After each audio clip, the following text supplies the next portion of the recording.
service above self, to help mostly the least of our brethren. Good day, everyone. I'm attorney Filomeno Arevalo Arteche III. I'm 66 years old and I'm a lawyer by profession. We need to uphold truth and justice, and that's the role of a lawyer, especially helping the poor. Walang pambayad sa abogado. I accept their case.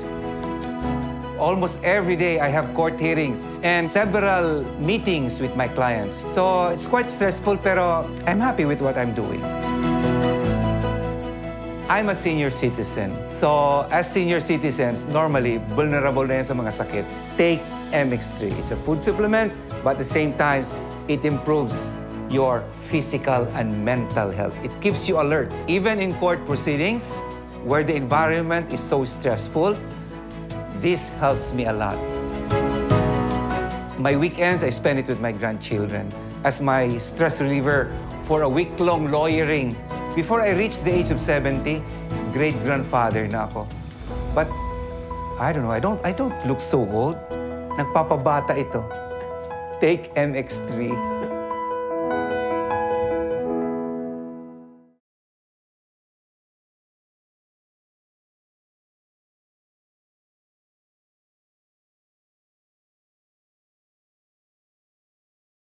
X3 capsule ay hindi gamot at hindi dapat gamiting panggamot sa anumang uri ng sakit. Bigay todo ka ba lagi sa paggalaw? Well, eto na ang iyong pagkakataon na humataw at rumamba sa kakaibang Wellness Caravan na dadali ng MX3 at ng 106.7 Energy FM sa inyong mga lugar. Ipakita ang inyong tunay, natural, at original na The Moves sa darating na February 24 sa Barangay San Roque, Quezon City. Kaya halina't makisaya at makiindak sa Wellness Caravan. Hatid sa atin ang MX3 at ng number 106.7 Energy FM.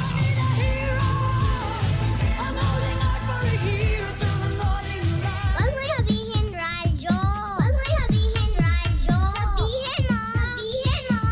Energy. Cheers, Miss Dabaglita!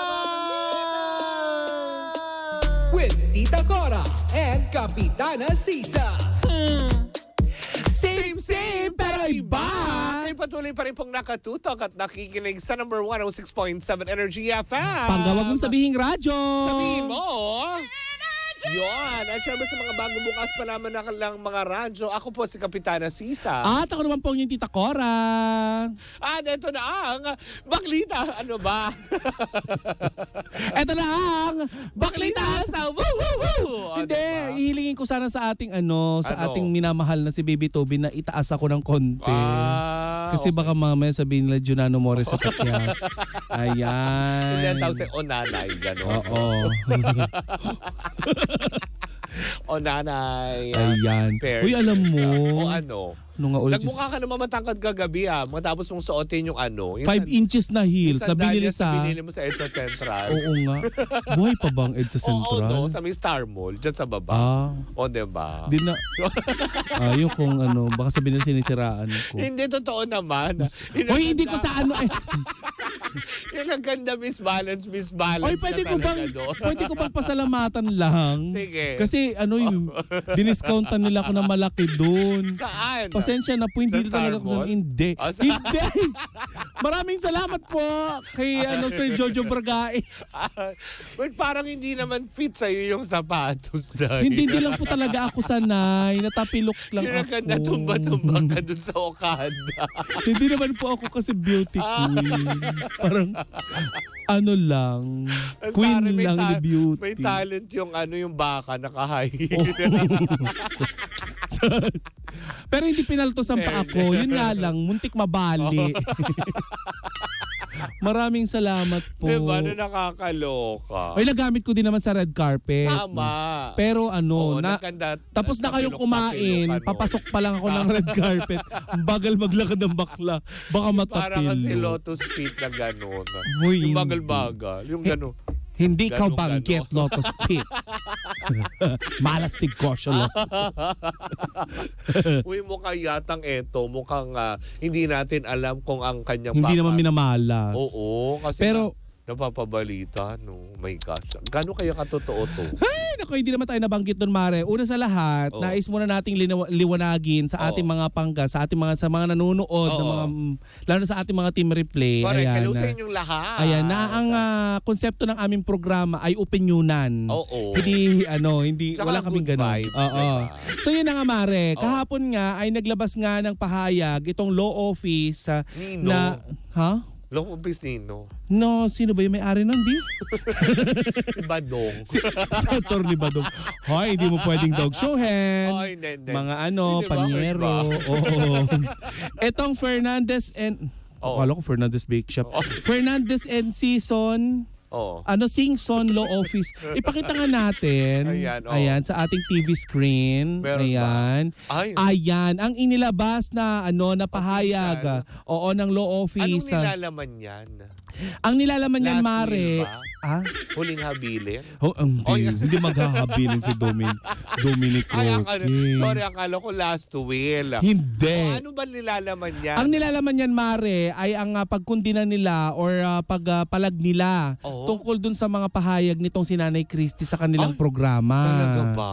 Yes. Oh my Kasi gosh, Mare, may lawyer ng invo. Mare, tinawag ang defamatory, mapanira.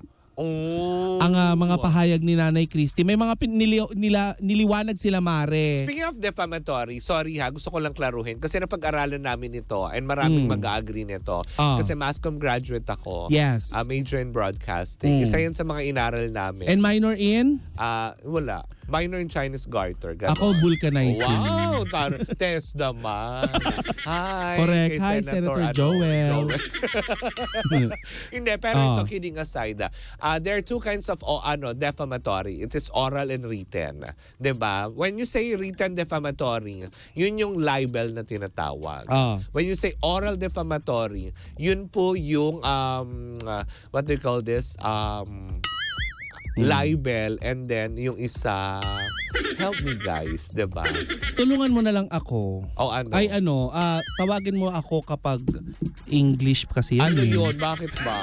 Hindi, pero ayun. Kasi there are two kinds of oral, defamatory, oral and written. Yung written, yun yung libel. Oh. Diba? So yun na nga, Mare, medyo mapanira nga daw. Oo. Actually, sabi pa nga nitong law office na ito, Mare, nahihiya daw itong si Dominic Roque dahil nadadawit at kakaladkad ang pangalan ni Mayor Bullet Halusos na Ay, oo, di ba? Na tinatag nga daw na parang siya yung Yes. jowa. Sugar Daddy. Nakakaloka ito. Pero Mare, may mga lumalabas na ito hindi pa naman natin confirm. May mga lumalabas na balita na pinabulaan na nga ni Mayor Bullet na at saka inamin daw ni Mayor Bullet na sa kanya yung kondo. Pero pinaparentahan daw ito Kay Dominic. Kay Dominic. Ay, talaga ba? Kaya natatawa daw di umano itong si Mayor Bullet Halusos. Mayor ba? Mayor Bullet Halusos sa balitang Sugar Daddy siya ni Dominic Roque. Oo nga, pinatuloy lang. Sugar daddy na kaagad. Oo. At marinilinaw din nitong law office na walang katotohanan na kay Dominic Roque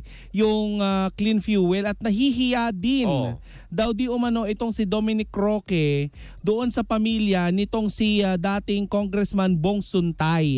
Kasi nadadawit nga ito doon sa hiwalayan na di umano'y parang nagbigay daw ito ng ng clean fuel. Yun nga daw yung sinasabi, di ba, na nakakaloka. Yung mga desisyon kayo, ayan, mga nag-react na yung mga tao. Oo, sa huli, Mare, ay nilinaw ng kampo din ni Dominic Roque nitong sa issue na ito na hindi nagkaroon ng alitan itong si Dominic Roque at si Bea Alonso kaugnaya sa pera. prenuptial agreement taliwas sa kumakalat na balita. Sabi ng lawyer yan? Oo. Ay, ate mo, nagpatotoo na sila. Sabi nga nila, Mare, reckless statement relating to the alleged disagreement over prenuptial agreement. Ay, ayun na nga ba sinasabi sa hula. Diba? Masyado kayong pakialam. Si Baklang galit. Bida-bida kayo, ayan na. Ayan Tapos, na ano nga. daw sabi ng lawyer? Mare, wala naman nabanggit kung ididimanda itong si Nanay Christie. Probably, parang warning siguro yan. Oo. Tama ba? At hanggang ngayon ay hindi pa rin naglalabas ng pahayag itong si Nanay Christie ukol dito sa inilabas na pahayag naman ng kampo nitong si Dominic Roque. Pero alam mo Mare, kaugnay ng balita na yan, meron tayong nabalitaan na itong si Dominic Roque at saka si Bea Alonso ay nagkabalikan na. Ay, wow! Eto Mare ay will be happy. hindi naman to confirm Mare ha, pero di ba nag-Singapore itong si Bea Alonso? Oo, di ba yun nga sabi nga sa'yo, di ba yung sinundo siya sa airport. And prior to that Mare, di ba? So sabi ko na nga ba yung chismosa ko kapitbahay updated eh. prior to that ay nagkita daw ang dalawa. Ngunit Ay, sabi ko na nga ba eh. Saan yan? ngayon nalaman ng nanay nitong si Bea Alonso. Parang mukhang hindi yata bet ni Mami Mary Ann. Yun ang nakarating pero hindi pa naman natin sure. Yung pagkikita ulit nitong si Dominic at saka ni Bea Alonso. Pero Mari yun na nga, kung sakali magkabalikan itong, kasi mapansin natin bago nag-Singapore si Bea Alonso, kung maaalala natin, nakatag din yung official statement niya kay Dominic. Ay, oo nga. Yun diba? yata yung time na nagkaayos na sila Mari. Yun! So, alam mo, pabayaan na muna natin yung kasal na yan. Ulitin ko ha, yan. Sabi sa inyo kayo na nanahimik ako, nagsasaliksik tayo. There are two kinds of oral defamatory. Written defamatory, yan yung libel na tinatawag. Oral defamatory is slander. Slander ang pwedeng ikaso. Pag kunwari ikaw na sinabihan ka na tipong, yung kilay mo hindi pantay, ay kamukha ka ni Barney, ganyan. That's oral defamatory. Puro That's oral defamatory. Pwede ka magsampa ng slander case. Ay, talaga? Kasi oral. Marin, Pero makulong once ka na kung... it is written, pag written, yung katulad niyan, yung mga write-ups, yung ganon, libel yun. Libelous. Oo. Pero ito Thank you to Attorney R.B. Villaflor. Buenaflor pala, sorry. Yan yung siya ba yung kaibigan ni Badong? Yung Hindi, yung tropa natin to.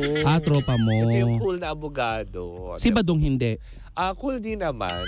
May lang nga siya. lang, ayaw niya lang makipag-usap. Yan yung may lamesa dyan sa Hindi kasi dali. Curious ako dyan. So tapos, ano na? Ngayon Mare, naghihintay pa rin tayo ng so pahayag. malamang nag-ano sila. Ito ay, kumaga, statement nila. Pinasisinungalingan nila eh. Di ba yung mga naglalabasan? According to their statement yan. Ang nakakaloka kasi nito Mare, ang naglabas ng statement ay kampo ni Dominic Roque na pwede niyang i-post doon sa kanyang Facebook page pero dumaan ito doon sa law office. So, warning na ba ito, Mare?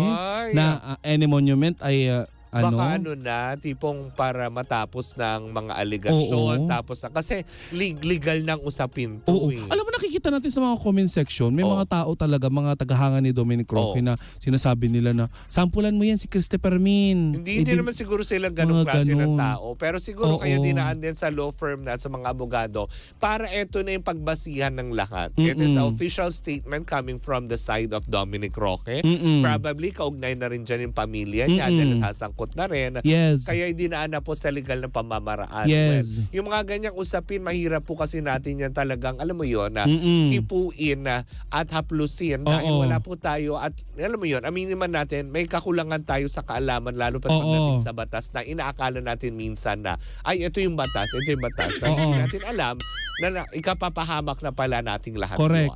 But anyway, Mare, nilinaw na nga ito ng kampo ni Dominic Roque na accepted naman nila na pag-usapan daw ng publiko lalo na artista itong si Dominic kasi Roque. Mga public figures sila. Pero not to the point na ikakasira. Gagawa ng paraan. Sa tingin mo kaya, meron bang nabanggit dyan kung ang mga halushos ba ay magdedemanda dahil sa pagkakadawit ng kanyang pangalan? Huwag mong bigyan ng dahilan. Hindi, nagsasuggest. Pero natatawa si Mayor Bullet Nabiyan sinupingan sa my partner. Mari naman, high blood ako. Paano ko makainom ng gamot doon pagka tayo na pearly shell? Hindi naman sa atin galing yun eh. Diba? Tubig nga. Sino ba ang nagpalabas noon pero si siya Mayor yung jowa, diba? Na tinuturo di umano, diba? Pero alam mo, Mare, sa tingin ko lang naman sa reaksyon ni Mayor Bullet doon sa lumalabas na statement daw di umano, parang hindi naman. Wala nga kasi nga 'di ba? Parang anong pwedeng maging dahilan? Di ba nga nung nagkaroon ng alitan or sigalot sa pagitan ng TVJ at saka ng Halosos family, Oo. di ba nga madami ding nabitawang salita si Nanay Christie pero hindi din naman pinatuloy. Correct, diba? Na parang tipong iniintindi na lang din po nila. Kung Oo. parang awayan lang din naman yan ng mga, alam mo yon, hindi nagkakaintindi. Oy, pero alam mo, sa mundo ng showbiz, Oo. di ba halimbawa ganyan palitan Oo. ng chu. Ng mga Pero pag salita. nagkita sa event nagyayakapan, Correct, diba? nabubura ang lahat ng awayan. Yes. Pero ibahin mo si Annabel Rama. tama. Sa burol Nangampas ng baston, di ba? Oo. Yung mga ganong aspeto. Pero alam mo yun, isa lang, doon lang ako bilib kay Tita Annabel, Oo. na pag siya galit talaga siya. Kaya ber kung nasan kayo. Oo, kahit sa burol pa Oo, yun. basta nakita ka niya at galit siya sa'yo, Oo. humanda ka talaga dayo. But Magtago anyway. ka. Pero yun na, balik tayo kay Dominic Roque Oo. dito sa pahayag ng law firm Oo. na humahawak sa kanyang opisyal na pahayag. Oo. Mare, tingin mo ba tutuluyan nila ito? Feeling ko naman, wala sigurong magaganap na demandahan. Kumbaga, this is a very clear message to all. Since lawyer na yung naglabas, itigil nyo na yung paggawa nyo na tigil nyo na yung mga issue nyo regarding to our client kasi alam nyo na Paalala. parang eto na yung message na gusto nilang iparating. Di ba minsan Na yung mga tipong, lawyer nagpapadala ng letter? Oo, malamang pinadala yan sa kanila. Ay, talaga? Diba? Pero not necessarily mean na ganyan, diba? Para Oo. sigurong, ituwid nyo na lahat ng ibinabalita nyo. Oo. Yung mga dinadawit yung tao. At saka hindi ibig Diba? sabihin, Mare, na si Nanay Christie lang yung nabanggit dyan, yung ibang vloggers and Oo. mga social media influencers. Truly, madly, deeply blue. Oo. Diba? Yung mga ganyan. Hindi na mag-iingat. Oo. Paalala po sa ating mga pangga na itong mga tao na to, puhunan po nila ang maganda nilang image. Kaya Tama. sana, At ang kanilang mga pangalan. Oo, kaya wag po natin sanang sirain. Yurakan basta-basta, diba? Oo. When it's about time, I'm so proud of Dominic Roque doing this. Ay, Diba? talaga. Kasi siya pa lang siguro yung yung artistang nakita so far. Although may mga gumawa siguro, pero siya lang yun nanindigan at the same time, idinaan niya sa legal na pamamaraan. Oo. Para matapos yung mga haka-haka nyo. Nakakaloka kayo. Ito si Bea Alonso kaya. O, ano? Mag-ano kaya din. Hindi, parang Mag-react siya sa mga feeling nasasabi ko sa hindi. kanya. Alam mo kung bakit? May Shirley Kwan siya na nakapader Ayan sa kanya. na. So, Hintayin natin. huwag niyong banggain ang isang Bea Alonso dahil isang Shirley Kwan ang inyong makakadaupang palad. Si Maring Shirley. Kung ayaw niyo dumapo ang palad ni Shirley Kwan sa mga mukha niyo. Ay, masakit. Oy, pero Maria, Oo. yan. Parang Ano? nalulungkot ako. Dahil, Kasi nga, syempre, si Nanay Christie, Oo. ayan, malapit sa puso din natin. Oo. Tapos ganito. feeling ko naman hindi naman yan. It's a warning. Kasi the way I look at it, it's a warning. It's a clear message warning to everyone na stop making nonsense news. Correct. Stop, alam mo yon, connecting people na walang kinalaman sa breakup nila, alam mo yon, or sa nangyaring gulo sa pagitan ni Dominic Roque and Bea Alonso. Hindi lang po, Oo. hindi po yan hindi po yan para kay Nanay Christie sa buong Sa lahat. sa lahat ng sa publiko po. Sa lahat yan. Lalo na yung mga palagawa-gawa ng story. Truth, hindi ba? But anyway, Anyways, ayan, kung saan man nahantong yan, sana tumigil lang nga at magsilbing leksyon na ito para sa lahat. Ang official statement na galing mismo sa legal counsels ni Dominic Roque. Diba? Fernandez and Singson Law Diba? Office. Sana dito na ito magtapos at wag na po natin kalkalin pa yung mga bagay na wala namang kinalaman doon sa issue. Correct. Issue lang nang natapos at hindi natuloy na engagement party. Oo. Napunta na kayo sa assets and liabilities. Tsaka hayaan na natin kung hindi mo na matuloy yung kasal, basta importante, Dominic at saka Bea, okay Oo, kayo. na nagmamahalan kayo, 'di ba? Time will come naman din. 'Di ba? Maaaring hindi pa nga talaga ready, 'di ba? Well, hangad pa rin natin ang kasiyahan nilang lahat. Well, anyways, ayan. So much to that, ang mga baklang lutang ay matutulog. Kung kailan naman lutang ang mga bakla, batas ang pinag-uusapan. Kaya kapag may Ganon. nabanggit po kami na medyo hindi maganda Oo, sa yan. inyong pandinig, Tama. sorry po. Oo, lutang na lutang. lang. Lutang pa. Anyways, mali ba ako ba si Kapitana Sisa? At ako naman yung Tita Cora. At kami pa rin ang Baklita sa Woo Woo Woo! At tuloy-tuloy pa rin po ang ating tugtugan. Siyempre dito po lamang yan sa number 106.7 Energy FM. Pangga, wag mong sabihing radyo. Sabihin mo,